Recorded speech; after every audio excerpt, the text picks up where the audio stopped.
তখন পশ্চিমবঙ্গে ভরা বামফ্রন্ট জমানা। ব্রিগেড, সিপিআইএম বা বামফ্রন্ট কোনো সভা ডাকলে তিল ধারণের জায়গা থাকে না। সে অবশ্য এখনো ভিড় কম হয় না। তবে পশ্চিমবঙ্গে বিধানসভার আসন সংখ্যায় বামফ্রন্টের প্রাপ্তি শূন্য। তবে ৩৪ বছরের বাম শাসনকালে পরিস্থিতি ছিল আলাদা। রাজ্যের সব জেলা থেকে বাম সমর্থকরা ভিড় জমাতেন ব্রিগেডে। সে সময় বিরোধী রাজনীতিতে একটা চুটকি খুব জনপ্রিয় ছিল।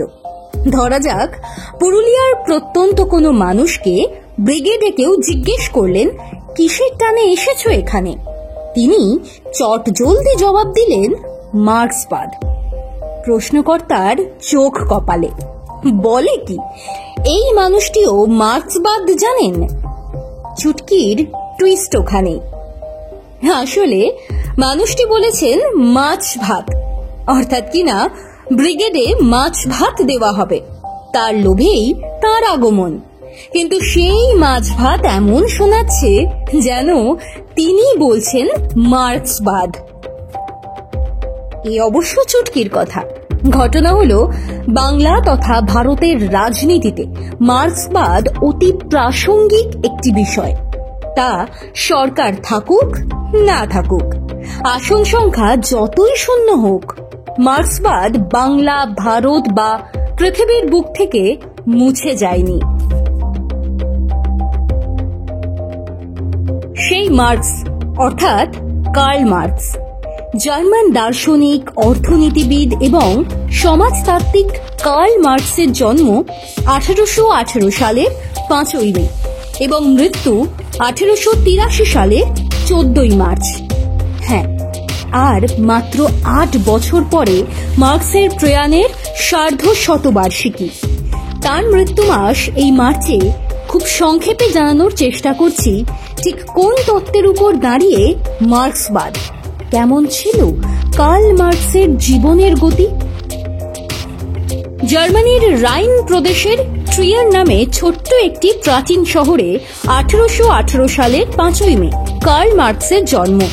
বাবা হেনরিক মার্ক্স আর মা হলেন হেনরিয়েটা ফিলিপস।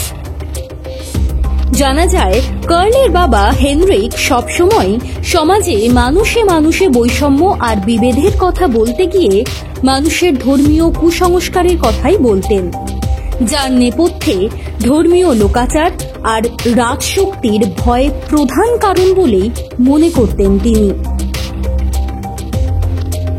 যেসব কথা শিশু বয়সেই ছুঁয়ে গিয়েছিল কার্লের মন। স্কুলের পাঠ শেষ করে মার্ক্স বন বিশ্ববিদ্যালয়ে আইনের ছাত্র হিসেবে পড়াশোনা শুরু করেন।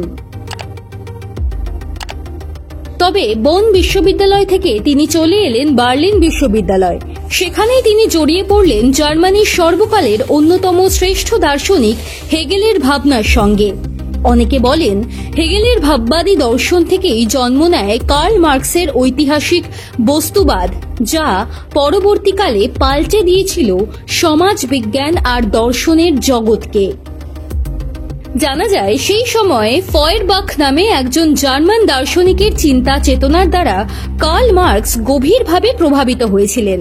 এরপরে নানান ঘাত প্রতিঘাতের মধ্যে এগিয়েছে মার্ক্সের জীবন। জার্মানি ছেড়ে ফ্রান্সের রাজধানী প্যারিসে পাড়ি দিলেন মার্ক্স। সেখানে এক পত্রিকার কাজ করতে গিয়ে পরিচয় হয়েছিল ফ্রেডেরিক অ্যাঞ্জেলসের সঙ্গে। পরবর্তীকালে অ্যাঞ্জেলস হয়ে উঠেছিলেন কার্লের প্রিয়তম বন্ধু, সহকর্মী, সহযোগী। এবার ফরাসি সরকার মার্ক্সকে দেশ থেকে বহিষ্কারের আদেশ দিল। 1845 সালের জানুয়ারিতে তিনি প্যারিস থেকে বিদায় নিলেন। স্ত্রীকে নিয়ে উপস্থিত হলেন এবার বেলজিয়ামের রাজধানী ব্রাসেলসে। কয়েক মাস পরে শুরু হলো পৃথিবীর অন্যান্য বিভিন্ন দেশের শ্রমিক সংঘগুলির সাথে প্রত্যক্ষ যোগাযোগ। গড়ে উঠল আন্তর্জাতিক কমিউনিস্ট লীগ। সেই লীগের প্রথম অধিবেশন বসল লন্ডন শহরে 1847 সালে। রচনা করা হলো লীগের নিয়মবিধি, স্থির করা হলো ভবিষ্যতের কর্মসূচি। এখানেই পেশ করা হলো মার্ক্স অ্যাঞ্জেলস রচিত ঐতিহাসিক কমিউনিস্ট ম্যানিফেস্টো। এই ম্যানিফেস্টোই হলো আধুনিক সমাজতন্ত্রবাদের প্রথম ধাপ। তবে বিধিবাম। কার্ল মার্কস বিতাড়িত হলেন বেলজিয়াম থেকে এবার গন্তব্য ইংল্যান্ড। সেখানেই তিনি লিখে ফেললেন তার জীবনের সবচেয়ে বিখ্যাত বই ডাস ক্যাপিটাল। পুঁজিবাদী সমাজের উৎপাদন, বিনিময়, বিকাশ ইত্যাদি নিপুণ বিশ্লেষণে ভরা এক বই। এরপরে লিখেছিলেন ডাস ক্যাপিটাল দ্বিতীয় খণ্ড।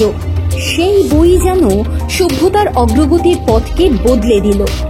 সেটাই যেন টার্নিং পয়েন্ট সর্বহারা মেহনতি শ্রমজীবী মানুষদের। খেয়াল করলে দেখা যাবে মার্কস অ্যাঞ্জেলসের প্রথম কমিউনিস্ট ম্যানিফেস্টো প্রথম প্রকাশ হয়েছিল ভারতের স্বাধীনতার ঠিক 100 বছর আগে। আজ ভারতের স্বাধীনতার প্রায় 100 বছরের দিকে এগিয়ে চলার পথেই এদেশে রয়ে গিয়েছে মার্ক্সবাদের তত্ত্ব। অমর হয়ে রয়েছেন কার্ল মার্কস।